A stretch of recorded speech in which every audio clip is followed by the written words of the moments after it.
Bismillahirrahmanirrahim.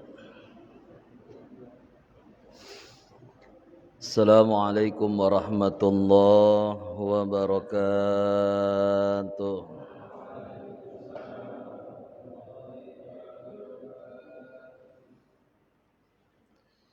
Inna Allaha wa malaikatahu yusalluna 'alan nabi. Ya ayyuhalladzina amanu sallu 'alaihi wa sallimu taslima. Allahumma salli wa sallim wa barik 'alaihi wa 'ala alihi.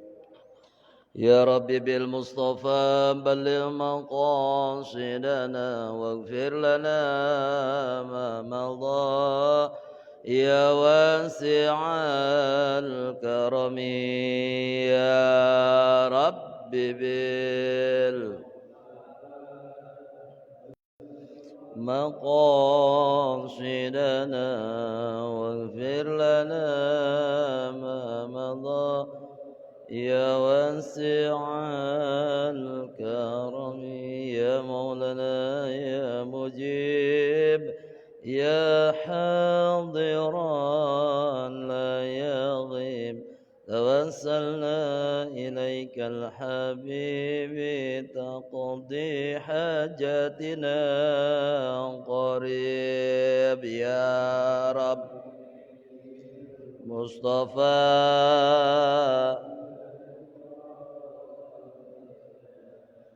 واغفر لنا ما مضى يا واسع مولانا يا مولانا يا سميع دعانا بحرمة محمد تقبل نياتنا يا رب بلغ مقاصدنا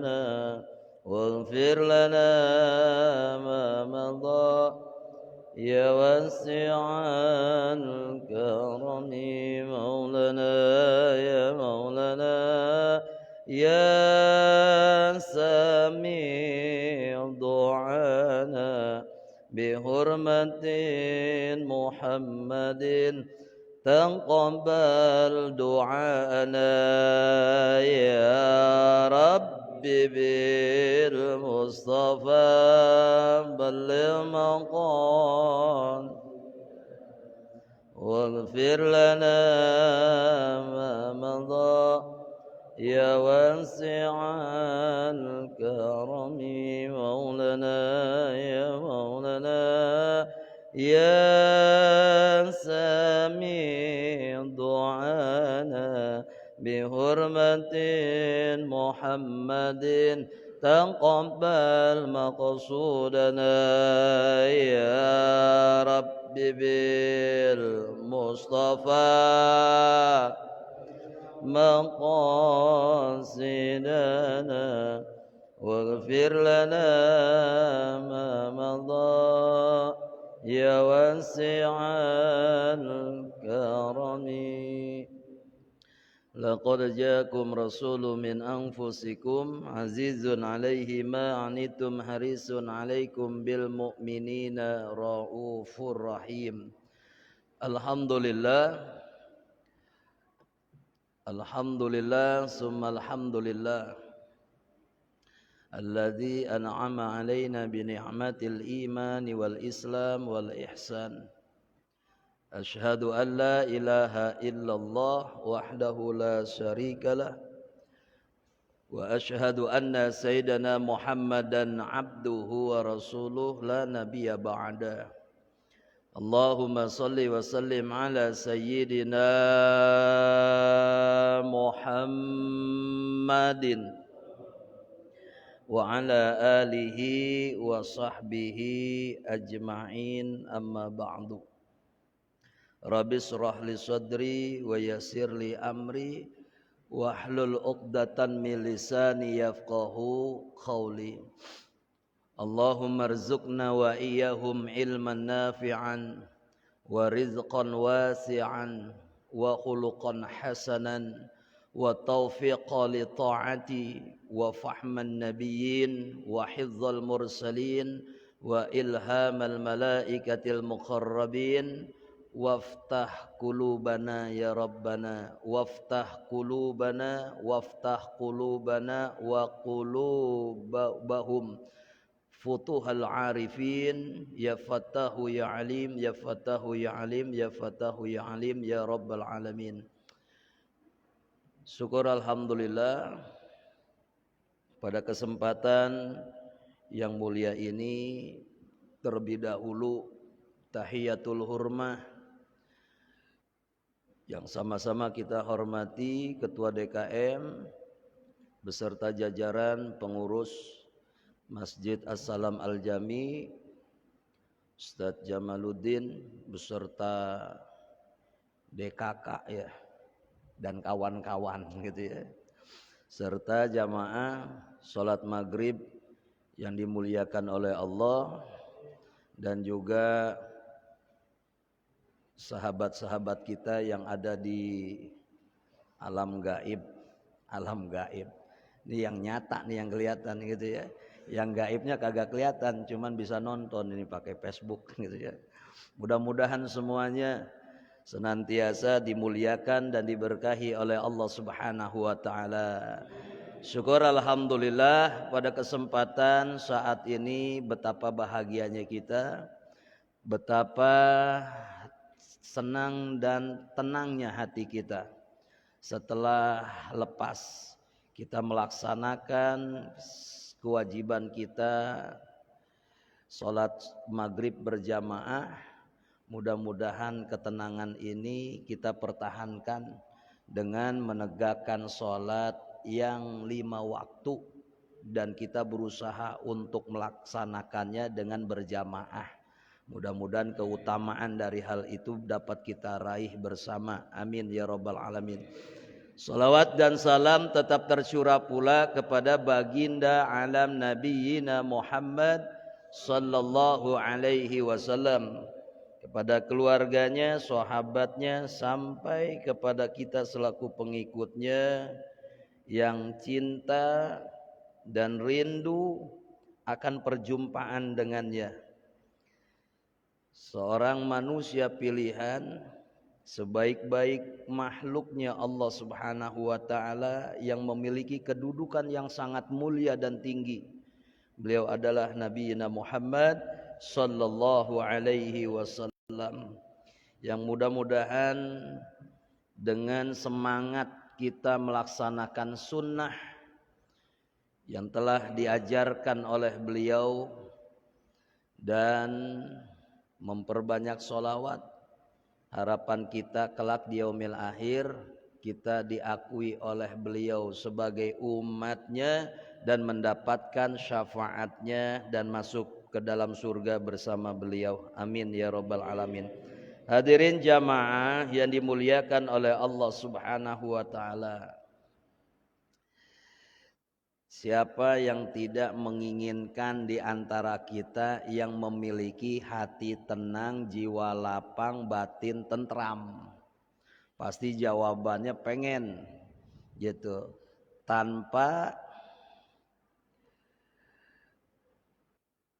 ada sesuatu hal yang mempengaruhi daripada ketenangan kita. Istiqomahlah tenangnya. Kita kan umumnya hati tenang, jiwa lapang, batin tentram, meskipun harta banyak. Yang penting harta banyak, hati tenang. Pangkat, kedudukan, jabatan tinggi, hatinya tenang gitu ya. Jadi yang menjadikan tolak ukurnya tenangnya bukan hartanya. Soalnya harta itu walaupun sebanyak apapun kita cari, kan kita biasanya wa jama'a malau wa addadah ya. Kita biasanya tukang ngumpulin kemudian ngitung, tukang ngumpulin ngitung gitu ya. Tiap hari tuh dari pagi, alhamdulillah rezeki banyak banget. Ngitung ntar malam, dihitung, alhamdulillah taruh. Besok ngumpulin lagi, malamnya ngitung aja, bertumpuk. Tapi kalau seandainya, apakah dengan mengejar dunia di dalamnya ada harta, pangkat, jabatan, ketenangan akan kita dapat? No, tidak bisa. Jadi harus bagaimana? Ya nggak ada lain. Hati kita harus bersama dengan Allah. Meskipun kita hidup dikelilingi dengan harta yang berlimpah gitu ya, kita mah yang muluk-muluk dah gitu ya. Soalnya kadang-kadang namanya orang Pak, dikasih ujian sama Allah kemiskinan, umumnya kita langsung cepat kembali kepada Allah. Kesusahan kita membuat kita jadi ingat kepada Allah. Yang kagak biasa bangun malam itu dipaksain untuk bangun. Soalnya kenapa? Sadar kelemahan akan dirinya ngadapin persoalan hidup. Nyerah Gusti, nyerah. Malamnya udah buat rencana. Ntar malam jam 1 dah gua bakal bangun. Tidurnya terbayang urusan yang begitu besar. Dia mengakui, menyadari akan kelemahan dia untuk menyelesaikan urusan itu. Kesulitan membawa dia kepada Allah. Rupanya Allah ngasih ujian, ngasih cobaan supaya dia itu datang lagi ke Allah, gitu ya. Segelar sejadah, sujud di hadapan Allah. Lalu terbayang kesalahan-kesalahannya, kelalaian-kelalaiannya terhadap perintah Allah. Larangan Allah yang tidak sedikit dia langgar. Terbayang semua dosa-dosa dia kepada Allah. Allah tatap dia itu dengan cinta Pak. Karena kenapa? Hambanya ngakuin kesalahannya, hambanya ngakuin akan kelemahannya. Dalam urusan yang dia hadapi, dia nggak mampu datang kepada Sang Maha Pemberi. Akhirnya Allah yang pertama, Allah kasih dia itu tenang hatinya. Kalau orang sudah diberikan oleh Allah tenang, urusan segede apapun itu disikapi dengan hati yang tenang, bisa beres. Makanya kadang-kadang sesuatu hal yang tidak kita sukai dalam hidup itu bisa membawa kita kepada Allah Subhanahu wa ta'ala.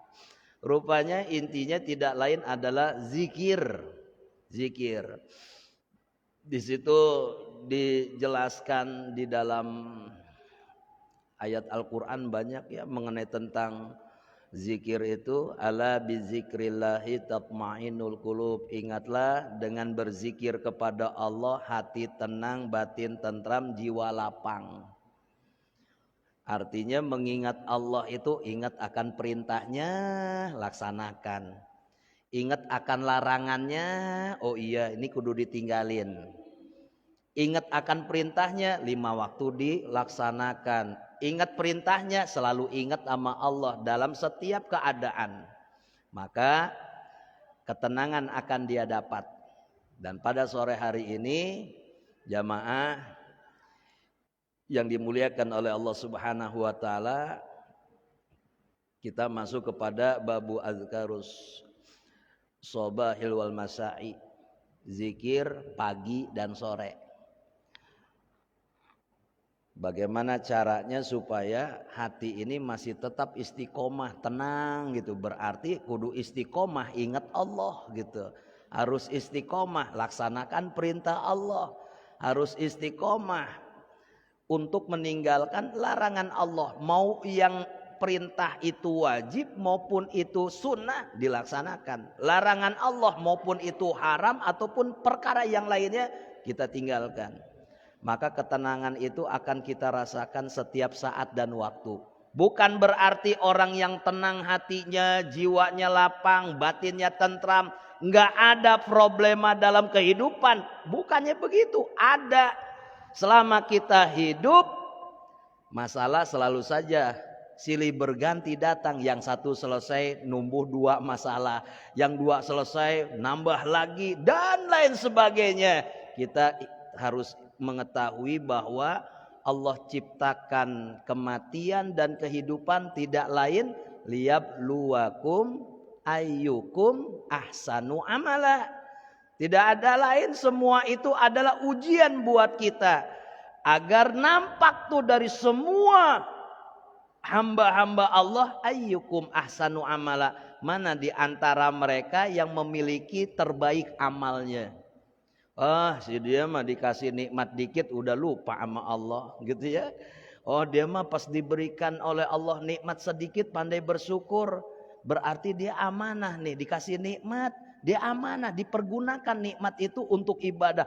Gua kasih lagi nikmat, makin amanah, dikasih lagi nikmat, makin amanah. Orang yang mengamanah terhadap nikmat Allah dipergunakan dengan sebaik-baiknya, dunia itu seolah-olah bukan keinginannya dia datang, tetapi udah kehendak Allah untuk dirinya. Tapi namanya sudah diberikan oleh Allah, tidak ada satu orang pun yang mampu menahan kenikmatan itu datang kepadanya. Nah, rupanya tidak lain adalah zikir. Bagaimana caranya supaya kita hidup itu dalam sehari semalam 24 jam ya Pak. 24 jam. Ini saat ini kita gunakan zikir nih. Dari tadi sebelum maghrib kita sholat qobliyah, ada sholat sunnah tahiyat, sambil nungguin waktu iqomah kita masih tetap ingat kepada Allah. Kemudian di dalam sholat, masya Allah, saya akui dah jamaah assalam nih, kalau udah sholat Allahu Akbar, ruhnya kayak lepas mi'raj gitu ya, ingat kepada Allah, husu banget gitu ya. Saking husunya lupa sama bilangan rokaat gitu ya. Pokoknya wah luar biasa. Nah, sekarang kita lagi zikir nih. Ya, ingat sama Allah. Ada nggak yang di sini yang hadir nih ingat sama utang? Nggak ada ya? Nggak ada. Berarti hati kita tuh dikasih tenang sama Allah. Tenang dulu ya, lo di masjid, supaya dengan tenangnya Allah kasih itu dilupakan segala masalah. Saya yakin yang hadir di sini bukannya orang yang kagak ada masalah, semuanya ada yang masalah. Tapi sekarang ini masalah itu seolah-olah kayak hilang. Kenapa? Allah kasih ketenangan, gitu. Makanya kalau pengen tenang, nih ngaji kudu sampai subuh nih. Masya Allah. Tapi mudah-mudahan hati kita selalu dijaga oleh Allah Subhanahu wa taala, akan selalu istiqomah mengingat akan kepada Allah Subhanahu wa taala. Ada dalam satu riwayat hadirin, rupanya ini masuk kepada zikir pagi dan sore. Akhraja Ahmad an Abdurrahman bin Ghanam. Ada hadis dari Ahmad dari Abdurrahman bin Ghanam, qala, ia berkata, qala Rasulullah sallallahu alaihi wasallam. Rasulullah sallallahu alaihi wasallam bersabda, man qala, siapa orang yang mengucapkan qabla ayan shorifa wa yasni rijlaihi, sebelum ia rubah posisi duduknya setelah sholat, min sholatil maghribi wa subhi, setelah sholat maghrib dan sholat subuh gitu ya. Artinya ucapannya ini ia ucapkan sebelum ia rubah posisi duduknya. Jadi berarti setelah salam jangan dulu dirubah posisi kakinya, masih dalam kondisi duduk tasyahud akhir gitu ya, dalam keadaan palanya miring gini dah gitu ya, dalam keadaan tasyahud sampai dia mengucapkan kalimat zikir. Mau diawali istighfar dulu, astagfirullahaladzim, boleh gitu, masih dalam kondisi. Kemudian apa kata Rasulullah? Salat maghrib dan salat subuh, la ilaha illallah wahdahu la syarikalah, lahul mulku wa lahul hamdu, yuhyi wa yumitu biyadihil khair wa huwa ala kulli syai'in qadir. Masih dalam kondisi belum dirubah posisi kakinya. Coba Pak, apa ya? La ilaha illallah wahdahu la syarikalah lahul mulku wa lahul hamdu yuhyi wa yumitu biyadihil khair wa huwa ala kulli syai'in qadir. Ada beberapa macam tuh, ada yang la ilaha illallah wahdahu la syarikalah lahul mulku wa lahul hamdu wa huwa ala kulli syai'in qadir. Ada juga la ilaha illallah wahdahu la syarikalah lahul mulku wa lahul hamdu yuhyi wa yumitu wa huwa ala kulli syai'in qadir. Ada juga la ilaha illallah wahdahu la syarikalah lahul mulku wa lahul hamdu yuhyi wa yumitu biyadihil khair wa huwa ala kulli syai'in qadir. Cuman dalam riwayat Abdurrahman bin Ghanam ini sampai kalimat yuhyi wa yumitu biyadihil khair wa huwa ala kulli syai'in qadir. Berapa kali? Enggak banyak, asara maratin, 10 kali gitu. Apa yang akan kita dapat dari Allah? Rasulullah memberitahukan kataballahu lahu bikulli wahidin. Allah akan mencatat dari setiap kalimatnya, kan dibacanya 10 kali tuh. Setiap kalimatnya itu asra hasanatin, 10 kebaikan. Kalau dibacanya 10 sudah 100 kebaikan. Wa maha anhu, dan Allah hapus darinya asra sayyiatin, 10 kesalahan. Kalau dibacanya 10 kali berarti 100 kesalahan dihapus gitu. Makanya pantas Pak, Masya Allah, kita umumnya zikir itu setelah sholat gitu ya. Setelah sholat umumnya. Antum kalau zikir kapan? Habis sholat. Rata-rata ditanya jawabannya itu mau emak-emak atau bapak-bapak begitu setelah sholat. Zikirnya punya zikir khusus di setelah sholat. Nah, rupanya kalau seandainya kita mau menghitung berapa keutamaan yang kita dapat, disandarkan kepada hadis Nabi Muhammad SAW, rasanya setelah beresnya kita sholat, pulang ke rumah masing-masing, Allahu Akbar, mereka punya pahala dibawa ke rumah itu banyak banget. Kalau per kalimat kita mengetahui keutamaannya, dari istighfar astaghfirullahaladzim yang paling singkat, yang sedang astaghfirullahalazim alladzi la ilaha illa huwal hayyul qayyum wa atubu ilaih, yang panjang Allahumma anta rabbi la ilaha illa anta, dan seterusnya. Rata-rata jamaah dari istighfar ngambilnya yang mana tuh? Yang pendek, yang sedang, apa yang panjang? Sedang. Jujurlah padaku, yang benar, yang mana? Ya paling kalau lagi sendiri gitu ya, Astaghfirullahaladzim, Astaghfirullahaladzim. Kalau sendiri gitu ya. Kalau seandainya bareng-bareng ya mungkin yang sedang gitu. Tapi istighfar yang pendek itu biasanya digunakan oleh kita setiap hari. Kan suka dijadikan wirid, itu dijadikan zikir tuh. Astagfirullah, nak, gitu ya. Jadi istighfarnya ketika ngelihat anaknya buandel, gitu ya, dijadi istighfar, gitu ya. Jadi yang paling singkat astagfirullahaladzim. Ngelihat anaknya jatuh, astagfirullahaladzim allazi la ilaha illa huwal hayyul qayyum wa atubu ilaih. Kayaknya kurang pas dipakai, gitu ya. Apalagi Allahumma anta rabbi, gitu ya. Yang singkat-singkat gitu ya. Singkat-singkat. Apalagi tuh wa rafa'alahu asra darajatin, dari satu kalimat itu Allah angkat derajat kita 10 kali kita baca 100 derajat. Wa kanat lahu hirzan min kulli makruhin.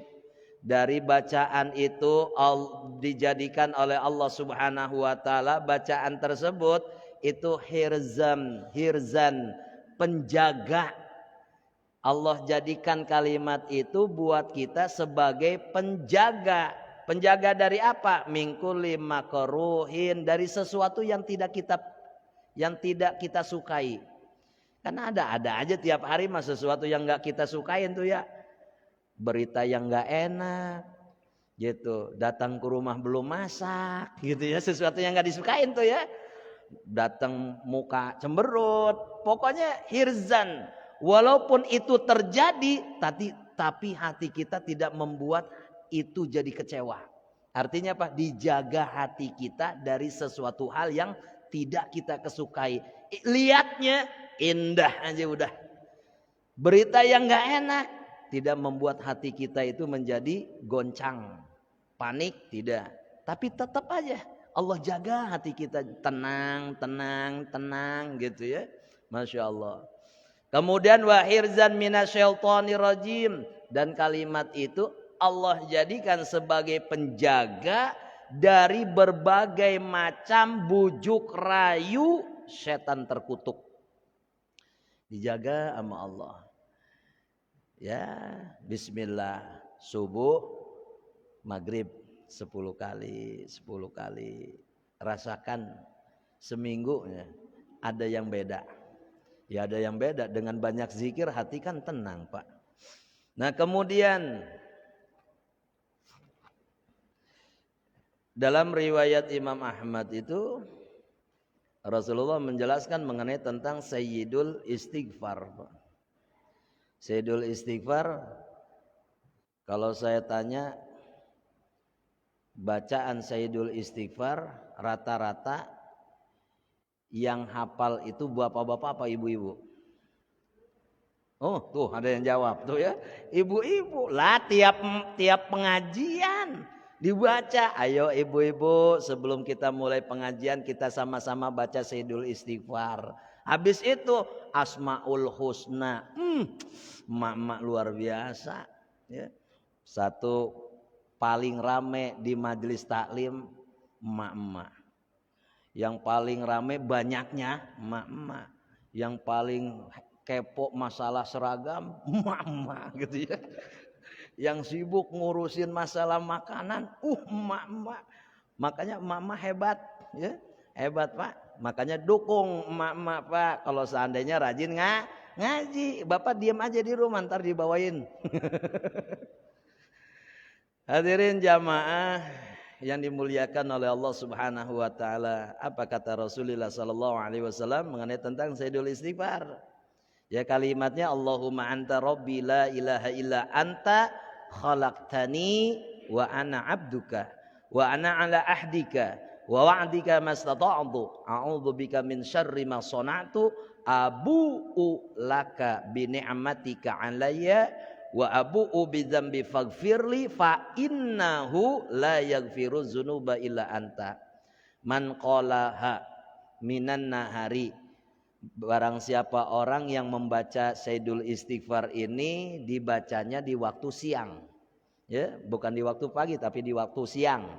Baca mukinan bari hatena yakin, bacanya itu sekaligus yakin ya, Allah bakal ngampunin dosanya.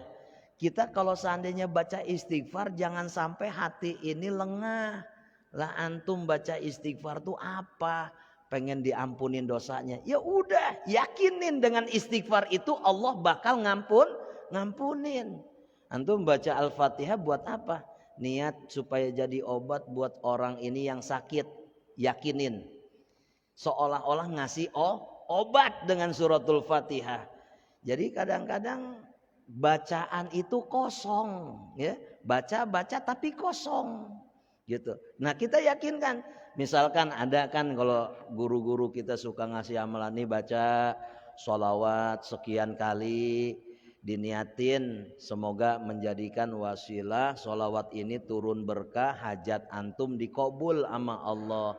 hajatnya apa dan sebagainya, diniatin gitu. Nah, rupanya siapa orang yang membaca kalimat Sayyidul Istighfar di waktu siang dibarengi dengan keyakinan kepada Allah Subhanahu wa taala melalui Sayyidul Istighfar itu. Bima ini famata min yaumihi, nggak ada yang tahu kematian datang di hari itu. Nggak ada yang tahu kematian itu datang di hari itu.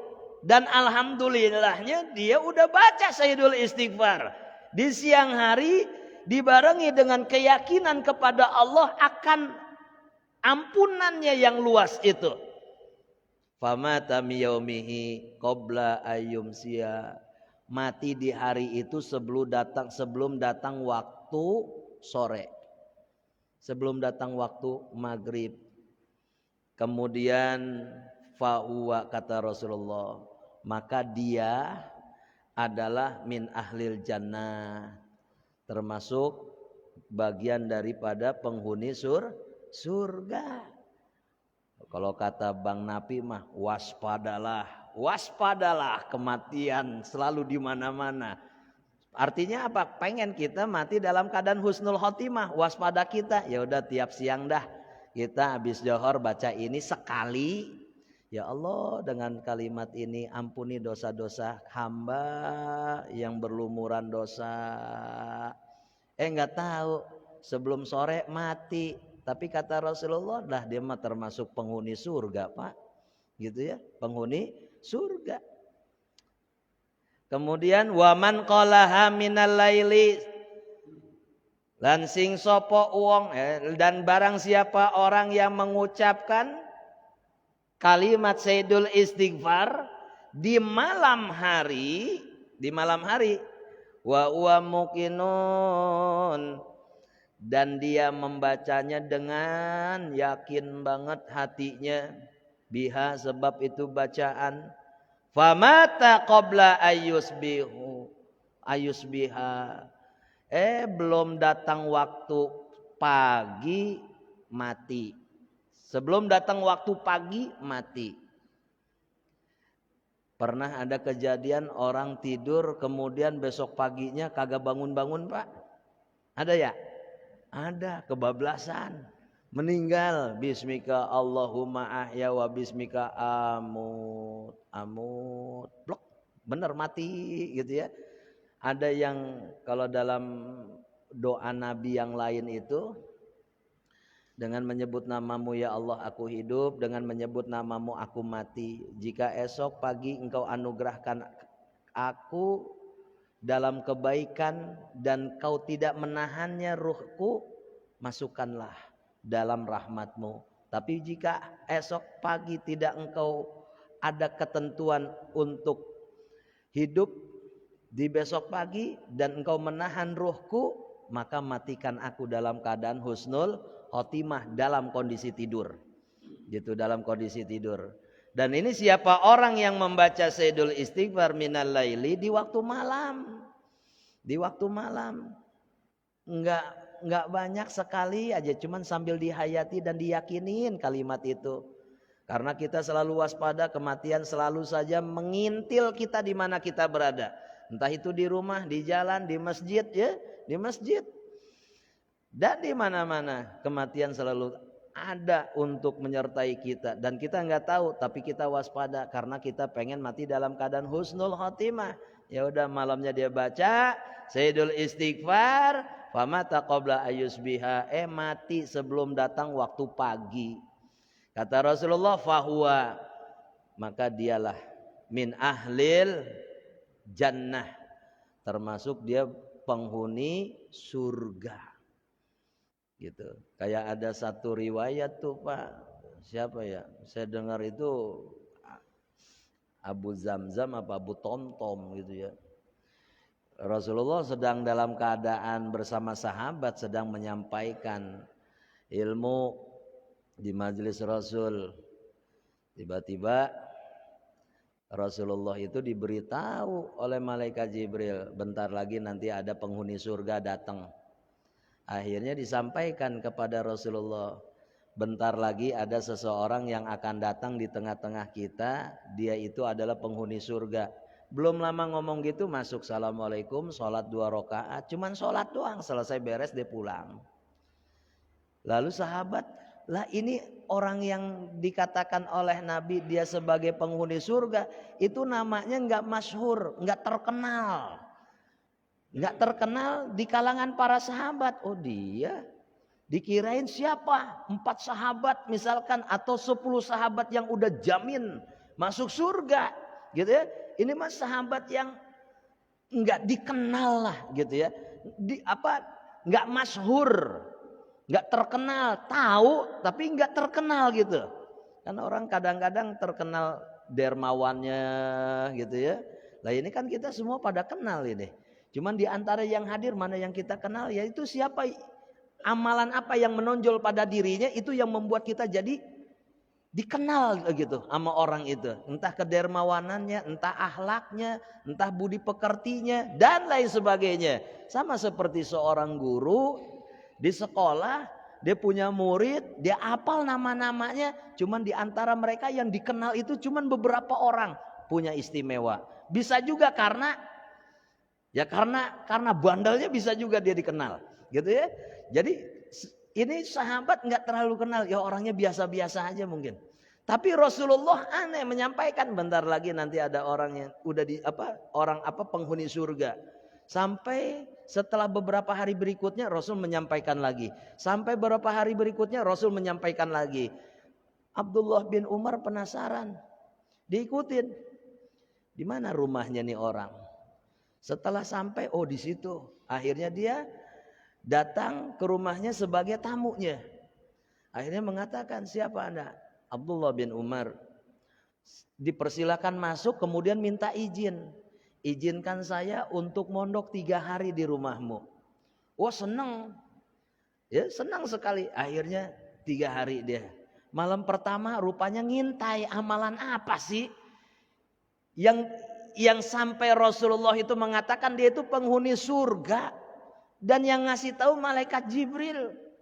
Akhirnya datang, biasa Abdullah bin Umar kalau bangun itu melaksanakan sholat malam itu pas malam sepertiga bangun, dia ngintip masih tidur. Akhirnya laksanakan sholat sampai pas ketika jam 3, ia cari belum juga ada, dia ngintip masih tidur. Dipikir masa penghuni ahli surga tidur jam 3, gitu ya. Akhirnya sebelum masuk waktu subuh sholat fajar jam 4 lah bangun. Lihat dia udah bangun. Apa yang dilaksanakannya? Sholat sunnah di akhir malam tuh ya, sholat tahajud. Kemudian biasa aja amalannya, kayak begitu mah amalannya biasa gitu ya. Biasa, dianggap biasa. Ya orang kalau ahli ibadah Pak, rajin sholat malamnya, tadarus sampai hatam Quran, ngelihat ibadah bangun jam 4, baca Quran cuman berapa ayat, ratusan ayat, kemudian zikir, itu mah biasa, dianggap biasa. Kalau kita ngelakuin berat, ya mungkin kita lakuin berat itu, gitu ya, karena belum terbiasa. Akhirnya dilakukan. Akhirnya mungkin malam besok kali, besok malamnya diingintip sama amalannya. Kemudian malam besoknya lagi sama, akhirnya pamit, gitu ya. Saya pamit karena udah 3 hari untuk mondok di sini. Tetapi yang sebenarnya tujuan saya mondok itu ingin tahu apa? Rasulullah pernah mengatakan kepada kami sahabat, bentar lagi akan ada penghuni surga datang. Setelah itu Anda masuk sholat, keluar lagi. Setelah waktu yang berikutnya begitu juga Rasulullah, sampai 3 kali. Saya buat penasaran, amalan apa sih yang Anda lakukan itu? Sampai Rasulullah mengatakan demikian. Saya kalau seandainya termasuk penghuni surga, dilihat dari sholat, rasanya nggak mungkin sholat saya sebagai tiket untuk bisa masuk surga, banyak kurangnya. Kalau dilihat puasa saya yang sunnah-sunnah, rasanya nggak jauh dari kesempurnaan. Sebagai tiket untuk masuk surga rasanya berat. Sodako saya kalau dijadikan tiket utama untuk bisa masuk surga, rasanya masih banyak sodako saya yang nggak besar itu. Sedikit. Lalu apa amalan Anda? Coba diingat-ingat lagi. Diingat-ingat, oh mungkin jika ini amalan saya yang diterima oleh Allah sehingga Rasulullah mengatakan hal itu. Apakah ini? Coba emang apa? Sebelum tidur. Sebelum tidur. Sampai saat ini katanya. Gak pernah saya meninggalkannya. Amalan apa? Berdoa. Berdoa apa? Berdoa kepada Allah. Ya Allah, aku memaafkan orang-orang yang telah menzolimi saya, ngomongin saya, meskipun aku tidak tahu siapa mereka itu. Ya gitu ya. Kadang-kadang kita lagi ibadah diomongin sama orang, tapi nggak tahu tuh siapa dia itu ya. Orang mana dan ketika apa? Ibaratnya berapa banyak ibaratnya kita aja ngomongin orang ketika orang itu nggak ada di hadapan kita. Entah itu dia lagi sholat, entah dia itu lagi kerja, entah dia itu lagi dagang, entah dia itu lagi ngobrol dengan keluarga. Tapi kita omongin tuh. Jadi sesuatu dosa orang lain yang gak kita ketahui. Malam itu dia meminta kepada Allah, saya telah memaafkan mereka semuanya. Gitu. Dan bangkitkan aku esok pagi dalam keadaan imannya tetap masih dalam keadaan taat kepada Allah. Rupanya amalan itu Pak. Yang Allah ridho amalannya enggak gede kecil tapi istiqomah. Allah seneng tuh. Gitu ya. Allah seneng itu amalan. Meskipun enggak banyak. Ya. Kalau saya masuk Ramadan punya target 3 kali hatam. 11 bulan sisanya istirahat. Masuk lagi Ramadan 3 kali hatam. Istirahatnya 11 bulan gitu ya. Ya sekarang kita mulai sedikit untuk merubahi diri. Mudah-mudahan dengan banyak zikir apa yang kita harap, hati tenang, batin tentram, jiwa lapang, mudah-mudahan Allah berikan nikmat itu. Dan orang yang dekat dengan Allah, orang yang bersama dengan Allah, tidak ada di dalam hatinya la khaufun walahum wala yahzanun. Nggak ada rasa takut, nggak ada rasa gelisah, nggak ada rasa gundah. Pokoknya bersama Allah mah happy birthday to you dah gitu ya. Pokoknya happy seneng aja dah bersama Allah. Mudah-mudahan kita bisa mengikuti ulama-ulama kita yang bersama dengan Allah ya. Bisa mengikuti dan mencontoh beliau semuanya. Mungkin itu saja. Mohon maaf atas segala kekurangannya. Kita tutup dengan hamdalah dan doa kafaratul majlis. Mudah-mudahan apa yang saya sampaikan bermanfaat untuk pribadi saya dan umumnya kepada jamaah di masjid dan juga jamaah yang ada di rumah. Kita tutup dengan hamdalah dan doa kafaratul majlis. Alhamdulillahirabbil alamin. Subhanakallahumma wa bihamdika asyhadu an la ilaha illa anta astaghfiruka wa atubu ilaik. Ihdinas siratal mustaqim. Assalamualaikum warahmatullahi wabarakatuh.